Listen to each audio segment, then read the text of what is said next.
Getting set for the restart here at Richmond, Virginia. Richmond International Raceway. Caution number 5. The 17 and 6 have been on and off pit road a couple of times to repair some of the damage. They are being shown in 32nd and 33rd position, respectively. Still on the lead lap. The 00 of Michael McDowell able to get the free pass to put him back on the lead lap as well. Earnhardt Jr. brings him down. Harvick, Hamlin, Kyle Busch, and Boyer the top 5.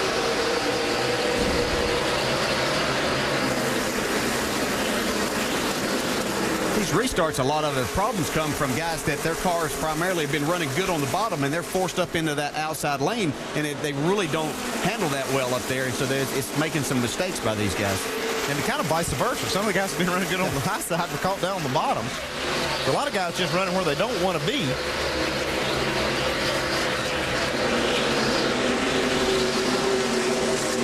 See Denny Hamlin and Kyle Busch there. Denny Hamlin's one of those guys that's caught up there. He's been running the bottom of the racetrack most of the time. And he's on the outside of these lap cars that are trying to stay in that position, racing extremely hard. Patrick Carpentier on the inside of him right there. We told you that it's been a flurry of trouble for the Roush cars. Let's check in and talk to Jack himself. Jamie. 3 cars with damage. Jack, first of all, I'll ask you, what did you see happen with Greg Biffle's car? You know, he didn't comment. It just looked to me like he got out from underneath of him, but pretty much the same thing happened with the 6. And David really didn't complain to either with Greg, but Matthew said he thought there was oil on the track. So he apparently felt the same thing that David felt. Do you think David's going to be okay and be able to rebound and make his way in? I have no idea. It's racing. It's going to be suspenseful. We're going to watch these cars. Guys, the 16 of Greg Biffle right now, his toe is knocked out. They're going to have to come back in after this ring of speeding penalty. Jamie, David Reagan, Matt Kenseth, Biffle. And if you add the 99 troubles to the right side tire, 4 of the 5 Roush guys have had trouble here in the first 125 laps. It was just coincidental. I mean, the 6 and the 17 just had to be running right together. Many times we've seen those guys dominate the top 10. We have a lot of racing going on here. 3 wide. And these guys are bouncing off each other. They have been working on Casey Kane's car, taking advantage of these yellow flags. DJ, you were noticing them coming on pit road, making some adjustments. Hey, these guys aren't giving up. They realize now that there's an opportunity here possibly. They don't know how much damage the 17 has and if he's going to be able to run. So this is an opportunity for him to get back at it.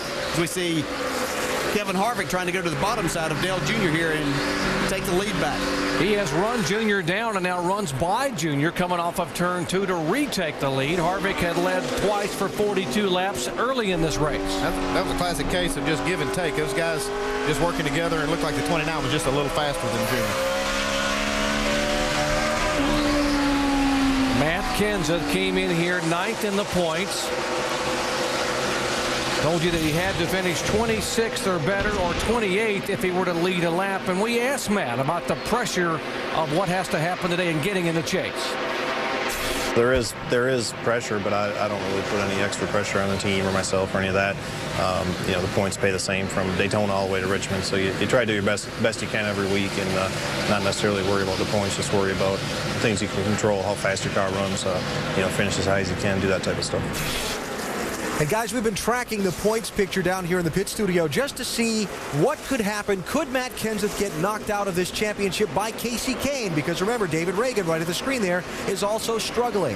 Well, Casey Kane would have to finish 2nd and lead a lap, and Matt Kenseth finished last in order for Kane to knock Kenseth out of this championship. But obviously, as long as David Reagan is still on that track, the 13th place guy in points, Matt Kenseth is not free and clear quite yet. The one thing though right now is he's able to see the 6 car, and they're both struggling. So as long as the 6 car doesn't get away from him too much, I think the 17's plenty safe. Dave? Andy, I think you talked about it. A tire rub is the big thing that these guys have to watch out for. The 17 car, Matt Kenseth, he reported that he smelled something. The guys, his spotter and the guys on pit road said, we don't see anything right now. We will monitor it closely, but Matt reporting smoke in the cockpit, and they'll have to keep an eye on that. As of now, you would see Casey Kane has moved into 13th position. He is actually 18th on the racetrack. There's the 6 car of David Reagan. And, of course, his teammate, the 17 of Kenseth, back in 32nd and 33rd. Side-by-side battle here. A couple of former Cup champions. Jimmy Johnson, the reigning champion, and 2-time champ Tony Stewart. 6th and 7th. They each want 6th. Neither one of them want 7th. Yeah, this is not a typical Tony Stewart deal of running middle and high part of the racetrack. He's usually down on that bottom of slick racetrack, not turning the steering wheel much. And that's exactly what I was thinking when you said it. Usually you see Tony either on the yellow line or below it with his left side tires. Here you see him running the high line pretty well.